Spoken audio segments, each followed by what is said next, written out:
Opening with the queen's pawn controls the center and usually leads to a more positional development of the pieces. d6 defends the e5 square and allows the light-squared bishop to develop. Knight f3 develops the knight, supports d4, and prevents black from playing e5. Knight f6 develops the knight toward the center and controls the e4 and d5 squares. This isn't a mistake, but there was something better for you. They bring out their knight, increasing their control over the center. This prepares your bishop for development. They've struck at the center with a pawn, challenging your... You're preparing for the game ahead, activating the bishop in the opening. Your opponent develops their bishop off its starting square. Castling kingside tends to be safer because your king is further from the center. Both kings are castled now. You are bringing your knight into play, eyeing the central square. They exchange pieces of equal value. You captured back.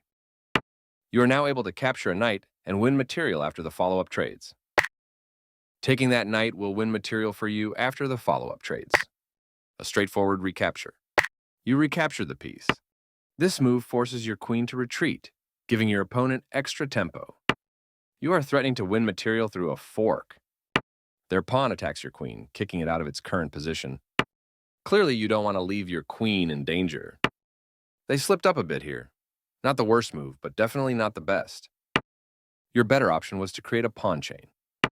This is the only move that works. They offer a fair trade of pieces. You exchange pieces of equal value. This is a fair trade. That was an even swap of material. A clear recapture. You kicked your opponent's piece from that square. This move puts their bishop on a safer square. Good job, that's what I would have played too. A correct move to get their pawn out of harm's way. You had a better option, but this is not precise move from your opponent. Well done, an excellent move. You are now able to kick a bishop. Clearly, you don't want to leave your pawn in danger. Moving their threatened bishop to safety. This is a fine move. The game was fairly balanced, but now your opponent's position has worsened. Doubled rooks can be powerful. They've improved the positioning of their piece. This move doesn't hurt you much, but it doesn't help either. This move doesn't help their position at all. This move hurts your chances.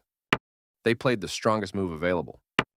You lost your advantage, and now the position is balanced. This is the only good move.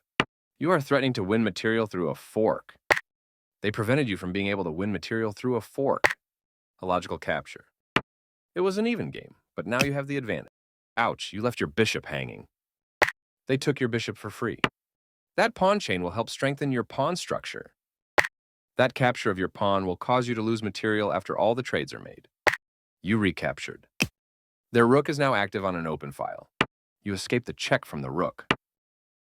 They are threatening to checkmate the king. You allowed the opponent to checkmate the king.